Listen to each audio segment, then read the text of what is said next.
တ်စွာဘုရားရဲ့အဆုံးအမစကားအရဣတရဏဂုံတည်ပြီး၅ပါးသီလနဲ့ပြည့်စုံတဲ့ပုဂ္ဂိုလ်ဟာဘယ်တော့မှအပယ်မလားဘူးဆိုတာတတိချတာမှတ်ပဲဘုရားဘာသာဖြစ်ရတဲ့အပယ်လားတဲ့ဆိုတဲ့ပုဂ္ဂိုလ်ဟာတရဏဂုံကလည်းမပြီးပြင်းလို့နော်မပြီးပြင်းဘူးဆိုတာကြည့်တယ်ဘုရားကိုယ်ွယ်တွေကဒီဘုရားလေးကစီးပွားတက်တယ်ဆိုပြီးကိုယ်ွယ်တယ်ဒါမပြီးပြင်းဘူးလို့ခေါ်တယ်လိုက်ရလို့ကိုယ်ွယ်တာမျိုးဒါတရဏဂုံပြီးပြင်းပြင်းမဟုတ်ဘူး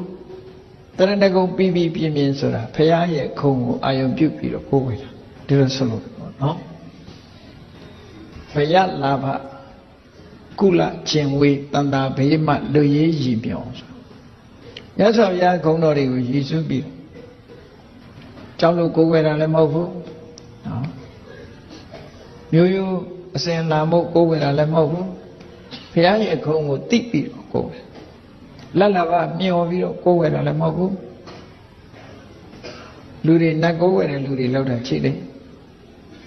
ကိုစားတဲ့အစာလေးနတ်ဘူးအရှင်ကြီးစားတော့ခေါ်ပါတောက်တော့ခေါ်ပါဘယ်တော့လာစားတယ်မသိရှင်ကြီးစားတော့ခေါ်ပါတောက်တော့ခေါ်ပါဆိုခေါင်းပေါ်မှာဝဲလိုက်သေးတာဝဲပြီးတော့တင်ထားပြီးတော့အခုလိုဆက်တရလို့ရှင်ကြီးကမတော်ဘူးကဘာလို့ချင်လဲစီးပွားလေးအောင်မြင်အောင်မဆပေးပါလောက်တာတော့ကိုယ့်အကိုလောက်တာတော့ကျေးဇူးတင်တာတလွဲတော့ကျေးဇူးတင်အရှင်ကြီးမပါဆိုပြီးတော့အိတ်နေပေါ့သူမလေးပေါ့နော်သူမလေးတကယ်မမယ်ဆိုရင်အသာအိတ်နေအပင်မခံနေတယ်လက်ဖက်ကလေးတင်ပြီးတော့အမြဲတမ်းပဲအဲ့ဒါအိတ်တန်နေအလုံးမလုံးလို့ကတော့ဘာတစ်ခုမှဖြစ်လာမှာမဟုတ်ဘူးတရားမင်းကြီးတောင်မှပဲ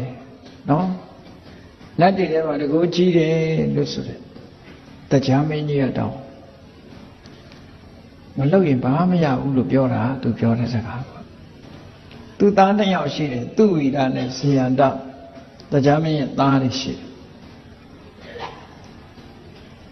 သူပြောတဲ့စကားလေးကိုနားထောင်ကြည့်အနုဋ္ဌဟံအဝါယမံယတ္တရဒုက္ခံဒိကိစ္စတိသူဝေရတထကိစ္ဆာဟိမင်္စတထေဝပပယလေသူပြောတဲ့ရှင်းရှင်းလေးအနုဋ္ဌဟံဆိုတာတက်တွက်ကြောက်ကြမလုပ်ဖဲနဲ့အဝါယမံမကြိုးစားဖဲနဲ့နော်မကြိုးစားဖဲနဲ့ဒုက္ခံယတ္တရာဒိကိစ္စတိချမ်းသာရနိုင်တဲ့နေရာရှိတယ်ဆိုရင်တဲ့သူဝိရတထခိစ္ဆာဟိမင်းအဲ့ဒီအရက်သွားနေတဲ့မင်္စတထေဝပပယငါ့ကိုလည်းခေါ်သွားပါတဲ့အဲ့ဒီရှင်းရှင်းလေးရင်သူပြောတာသူဝိရမလုတ်ဖဲမကင်မဲနဲ့ချမ်းသာဒုက္ခရတယ်ဆိုတဲ့နေရာရှိလို့ရှင်မင်းအဲ့ဒီနေရာသွားနေတဲ့ငါ့ကိုလည်းအဲ့ဒီရောက်အောင်ပို့ပေးတဲ့ဘယ်နေရာမှမရှိဘူးဒါနော်အလုံးလုံးပဲနဲ့မကြိုးစားပဲနဲ့ရတယ်ဆိုတာတခုမှမရှိဘူးလောက်ရမယ်ကြိုးစားအဲ့ဒီလိုလောက်ရမယ်ဆိုတဲ့ဝိရိယရဲ့အကျိုးကျေးဇူးတကူကြီးတဲ့လူတွေကတရားမင်းတို့အဆင့်ကိုးကွယ်တာတော့မဟုတ်ဘူးနော်လူဝင်ပူးတဲ့နတ်ဆိုတာတရားမင်းအဆင့်မရှိဘူးပေါ့ဘာလို့လဲဆိုလူရဲ့အနံ့ကတိရစ္ဆာန်လောက်ကနံတယ်လို့ပြောတာပဲဟုတ်ကောင်းဟုတ်လိမ့်မယ်တိရစ္ဆာန်ရုံနဲ့သွားရင်တော်တော်နံတာတိရစ္ဆာန်တွေရဲ့အနံ့မခံနိုင်ဘူး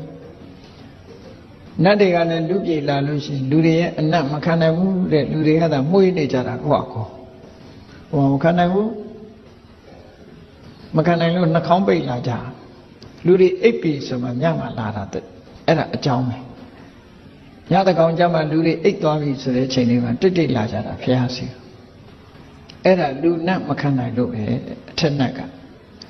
ခဏခဏဝင်ပူးနေရင်တော့လူနာကနတ်ပဲဖြစ်မှာပဲအဲ့ဒါတော့လူနတ်ခံနိုင်တဲ့နတ်ဖြစ်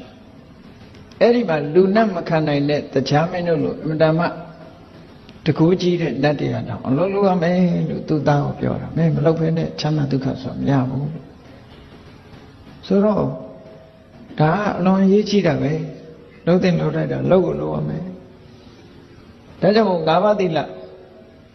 စောင့်ထိန်နေဆိုတာသူကသူနေတာထိန်တာမဟုတ်ဘူးလေဆိုပါတော့ခုနက တရားဝဲအစမှာပဏ္ဏတိပါတာဝေရမဏိသိက္ခာပရံသမာရိယာမိလို့စောင့်တည်လိုက်တယ်စောင့်တည်လိုက်တာသမာဒါနစေရနာလို့ခေါ်တယ်ရှောင်ကျင်ပါမယ်လို့ဂတိကဝတ်ပြုလိုက်တာရှောင်ကျင်ပါမယ်ဂတိကဝတ်ပြုထားတာပဲရှိတယ်အဲ့ဒီအချိန်လေးမှာရလိုက်တဲ့ကုသိုလ်ကသမာဒါနကုသိုလ်ပဲရှိတယ်တွေ့လိုက်ပြီ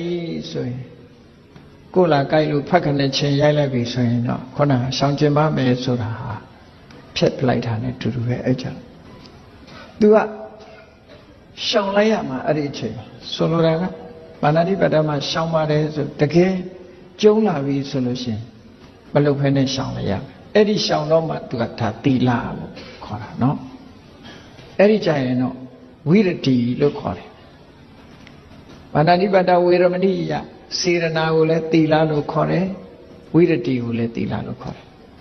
မရှောင်ဘူးဆိုလို့ရှိရင်မရဘူးဒီကုသိုလ်ကနော်မရဘူးမရဘူးသူများဥစ္စာတွေ့တယ်အသာယူဖို့အစဉ်သင်းဖြစ်တယ်မယူဘူးရှောင်လိုက်တယ်ဝေရမဏိဝိရတိဖြစ်တယ်အဲ့ချာစောင့်တည်တုန်းကစေရနာရှောင်တဲ့အချိန်ကျတော့ဝိရတိဒီရှောင်ကျင်မှုကတာမန်ကုသိုလ်မဟုတ်ဘူးသီလကုသိုလ်ဒါနကုသိုလ်တွေပုံမြတ်တယ်လို့မြတ်စွာဘုရားဒီလိုဟောတယ်တန်ဖိုးခြင်းလည်းလွန်กว่าခြားတယ်လွန်กว่าခြားလို့သီလကုသိုလ်နဲ့ပြည့်စုံအောင်ကြိုးစားအထောက်ဖို့ဘုရားဘာသာဝင်ဖြစ်လာလို့ရှိရင်အ ਨੇ ဆုံး၅ပါးသီလလုံကျုံလာပဲကြုံတွေ့လာတိုင်းရှောင်ကျင်လိုက်တယ်သီလကိုမချိုးဖောက်ဘူးမချိုးဖောက်တာကိုနေ့စဉ်နဲ့အမျှကိုယ့်ကိုဆန်းစစ်တယ်ငါပါဏာတိပါဒချိုးဖောက်တာရှိသလားအာရိဏဒါနကာမိတုမိစ္ဆာစာချိုးဖောက်တာရှိသလားချိုးဖောက်မှုမရှိဘူးဆိုလို့ရှိရင်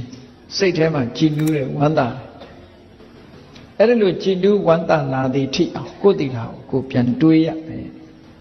ကိုယ်သီလကိုပြန်တွေးမှသီလပို့အယောင်တက်လာပြီကုသိုလ်တွေကတိုးလာအနုဆိုရင်မတိုးဝေချေးဆိုတော့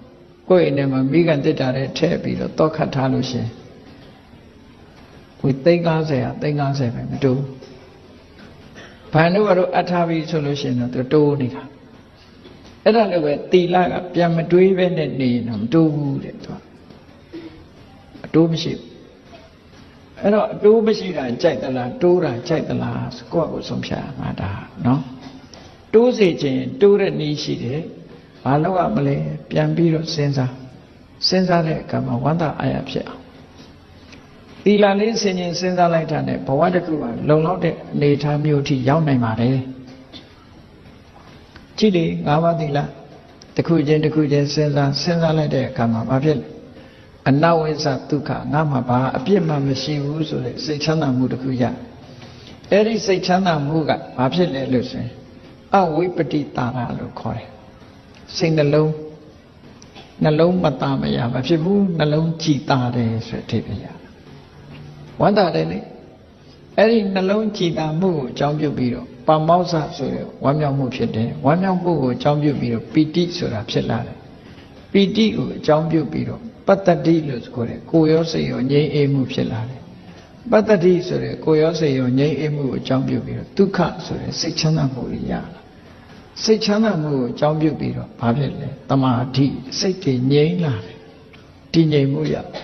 စိတ်တည်ငြိမ်မှုကိုအကြောင်းပြုပြီးတော့ယထာဘုဒ္ဓဉာဏတတနာအဖြစ်မှန်ကိုမြင်ခြင်းသိခြင်းဆိုတာရလာသိတာမြင်တာဖြစ်လာဟောဒါသီလကဆက်သွယ်ပြီးတော့ရလာတဲ့အကျိုးကျေးဇူးတွေကဒီဘဝမှာပဲ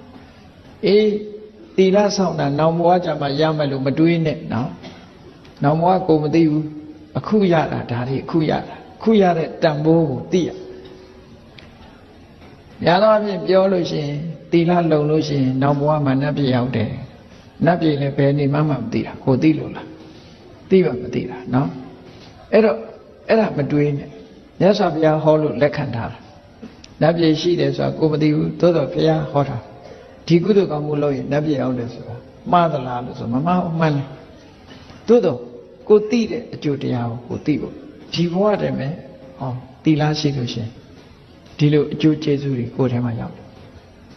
ဩကိုချင်းတရားကောင်းတဲ့ပုဂ္ဂိုလ်ဆိုရင်လေပတ်ဝန်းကျင်ကကိုယ်ယူသေးတယ်လေးစားလာကိုချင်းတရားကောင်းဒ ဒါတွေကဒီဘဝမှာရနိုင်တဲ့အကျိုးကျေးဇူးတွေကိုမြင်ရတဲ့အကျိုးကျေးဇူးလက်တွေ့ကြတယ်အဲ့တော့ဗုဒ္ဓဘာသာဝင်တယောက်အနေနဲ့အခြေခံလေးအခုလောက်တင်ကိုလုံးရှိမယ်ဆိုရင်တော့အမှန်တမ်းကျေနပ်စရာကောင်းတဲ့အနေအထားမျိုးရတရဏဂုံအမျိုးအစားနဲ့ပတ်သက်ပြီးတော့မှတ်သားဖို့ရှိတယ်တရဏဂုံတည်ဖို့ဆိုတာတရဏဂုံအမျိုးအစား၄မျိုးရှိတယ်တဲ့ပါဠိလိုနံပါတ်1ကအတ္တတဏ္ဏိယတနာအတ္တတဏ္ဏိယတနာဆိုတာမိမိကိုယ်ကိုဘုရားတရားတန်ခါသို့အနှင်းခြင်းအာအတ္တနာ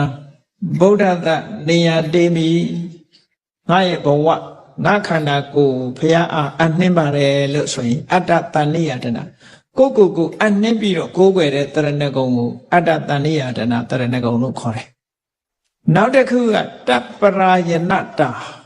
ပါဠိလိုတပ္ပရာယနတာပရာယနဆိုတာလဲလျောင်းရဆိုတာဘုရားမှာတပါအာကိုရမရှိဘူးဘုရားကိုပဲအာကိုပါတယ်လို့အဟံဗုဒ္ဓပရာယနောငါသည်ဘုရားပေါ်မှာသာအာကိုတယ်တခြားကိုအာမကိုဘူးဓမ္မပရာယနောတရားသာလည်းအာကိုရရှိတယ်တခြားကိုအာမကိုဘူးသံဃပရာယနောသံဃာသာလည်းအာကိုရရှိတယ်တခြားကိုအာမကိုဘူးလို့ဒီလိုဆောက်တည်တဲ့တရဏဂုံကြတော့တပ္ပရာယနာတာလို့ခေါ်တယ်နောက်တစ်ခုကတိဋ္ဌဘာဝုပခမနတိဋ္ဌဆိုတာတပြည့်ဘာဝဆိုတာအဖြစ်ဥပခမနာဆိုတာကပ်ရောက်ခြင်းတပြည့်ခံခြင်းလို့ပြောတာနော်ဖရာရဲ့တပြည့်ဘုသူရဲ့တပြည့်တုံးဆိုဖရာတပြည့်ဓမ္မဗုဒ္ဓရဲ့တပြည့်ဓမ္မရဲ့တပြည့်သံဃာရဲ့တပြည့်ဆိုပြီးတော့တပြည့်အဖြစ်ခံယူတာအဲ့တော့ဗုဒ္ဓရဲ့တပြည့်အဖြစ်ခံယူလိုက်တာဒါတိဋ္ဌဘာဝုပခမနတရဏဂုံလို့ခေါ်တယ်ဒီတရဏဂုံကိုဘယ်သူစောင့်တည်ခဲ့တာလဲလို့ဆိုလို့ရှိရင်ရှင်မဟာကတ္တဗလို့နောက်ပိုင်းမှာထင်ရှားကြော်ကြားတဲ့ပိပ္ပလိပုံနာတထေကြီးကတိဋ္ဌဘာဝုပခမန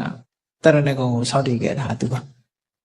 အဟံဗုဒ္ဓတအန္တေဝတိကောငါဖရာရဲ့တပည့်ပဲဘသူရဲ့တပည့်မှမခံဘူးငါဆရာဖရာပဲလို့ဒီလိုလက်ခံတာနောက်တစ်ခုကျတော့နောက်ဆုံးတစ်ခုကျတော့ပฏิပါဒဆိုတာလက်အုပ်ချီတာတို့ရှ िख ိုးတာတို့အယုသေးပေးတာဘယ်သူမှဘယ်ဖရာကိုမှလက်အုပ်ချီခြင်းအယုသေးပေးခြင်းရှ िख ိုးခြင်းဆိုတာမလုပ်ဘူးဒီဗုဒ္ဓဓမ္မသံဃာကိုသာလည်းလက်အုပ်ချီခြင်းအယုသေးပေးခြင်းရှ िख ိုးခြင်းလုပ်မယ်လို့ကိုယ်စိတ်ကိုဆုံးဖြတ်ထားပြီးတော့ကိုယ်ွယ်တာအယုသေးပေးတာဒါပฏิပါဒလို့ခေါ်တယ်အဲ့ဒီလိုပฏิပါဒလုပ်တဲ့အခါမှာအမျိုးမျိုးရှိသေးတယ်တရဏဂုံတီမတီဆိုတာနဲ့ပတ်သက်ပြီးပြောမယ်ဆိုလို့ရှိရင်ဖရာကိုယုံကြည်ကိုးကွယ်တယ်ဆိုတဲ့နေရာမှာလတ်ပါလိုခြင်းလို့ဖရာကိုကိုးကွယ်တာလားဆရာသမားဖြစ်လို့ဖရာကိုကိုးကွယ်တာလားဆွေမျိုးတော်လို့ဖရာကိုကိုးကွယ်တာလားအေးမကိုးကွယ်ဘူးဆိုရင်ပတ်ဝန်းကျင်ကကိုယ်ကဲ့ရဲ့ရှုတ်ချမှမှုကြောက်လို့ကိုးကွယ်တာလားဒီလိုရှိတယ်အကယ်၍အဲ့ဒီလိုမဟုတ်ဘဲနဲ့မြတ်စွာဘုရားရဲ့ခုံတော်တွေကိုသိပြီးတကယ်မြင့်မြတ်တဲ့ပုဂ္ဂိုလ်ပါပဲဆိုတဲ့ရည်ရွယ်ချက်နဲ့ကိုးကွယ်မှတရဏဂုံတည်တယ်တဲ့တရဏဂုံယူပေမဲ့လို့ယူတိုင်းမတည်ဘူးလို့ဆိုတာဓက္ခိနေယတကယ်ကိုမြင့်မြတ်တဲ့ပုဂ္ဂိုလ်တူအနေနဲ့ကိုးကွယ်မှတရဏဂုံတည်တယ်အေးဖះငါဆွေမျိုးပဲဆိုပြီးတော့ဆွေမျိုးကိုချစ်တဲ့စိတ်နဲ့ဖះကိုရှ िख ိုးလို့ရှိရင်ဒါတရဏဂုံမဟုတ်ဘူးကိုယ်အမျိုးကိုကဘာမသိညာမသိဒီဖះပဲကိုးကွယ်တယ်ဆိုတဲ့အမျိုးရိုးလိုက်မိယိုးဖလာပေါ့အဲ့လိုမိယိုးဖလာကိုးကွယ်ရင်လည်းပဲတရဏဂုံအစစ်မရဘူးညာတိကုလအာစာရဆရာအနေနဲ့ကိုးကွယ်လို့ရှိရင်လည်းပဲဟုတ်လားအာစရိယအနေနဲ့ကိုးကွယ်လို့ရှင်လည်းမရဘူးဘယ်ရကြောက်လို့မကိုးကွယ်ရင်မင်းကိုးကွယ်ရမယ်မကိုးကွယ်ရင်ဘာလုပ်မယ်ညာလုပ်မယ်ဆိုရင်ကြောက်လို့ကိုးကွယ်တာဆိုရင်လည်းပဲတရဏဂုံမတည်ဘူးတဲ့ဒါကြောင့်ပဏိပါဒဆိုတဲ့ဒီကိုအလေးအမြတ်လက်ဥချီခြင်းရှ िख ိုးခြင်းဆိုတဲ့ဒီအမှုတွေကိုပြုတယ်လို့ဆိုတဲ့နေရာမှာမြင့်မြတ်တဲ့ပုဂ္ဂိုလ်တူအနေနဲ့လုံမှတရဏဂုံတရားရောက်တယ်လို့ဒီလိုစာပေကျမ်းဂန်မှာဆိုထားတယ်တခါအဲ့ဒီတရဏဂုံနဲ့ပတ်သက်ပြီးတော့မှတ်เสีย အဲ့ဒီလောကီတရဏဂုံဟာပြည့်ပြည့်စုံစုံဖြစ်ဖို့အတွက်လိုအပ်တာတွေရှိတယ်မပြည့်မစုံတဲ့ပဏိပါဒတရဏဂုံဟာတရဏဂုံပြီးပြီးပြင်းပြင်းမဖြစ်ဖို့ရတဲ့အကြောင်းတရားတွေရှိတယ်တရဏဂုံရဲ့အရှိန်အဝါကိုချဆင်းစေတတ်တဲ့အကြောင်း၃မျိုးကဘာလို့ဆိုအညာဏနားမလဲတာတစ်ခုမသိဘူးဘယ်လိုကိုယ်ဝယ်ရမယ်ဆိုတာမသိဘူး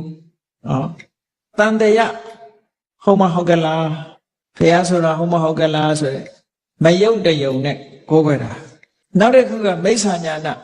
မှားယွင်းတဲ့အတွေးတွေအမြင်တွေနဲ့ကိုယ်ဝယ်တာအဲ့ဒါဆိုလို့ရှိရင်ဒီတရဏဂုံဟာယော့နေပြီးတော့သွားလိမ့်မယ်ဒါကြောင့်မို့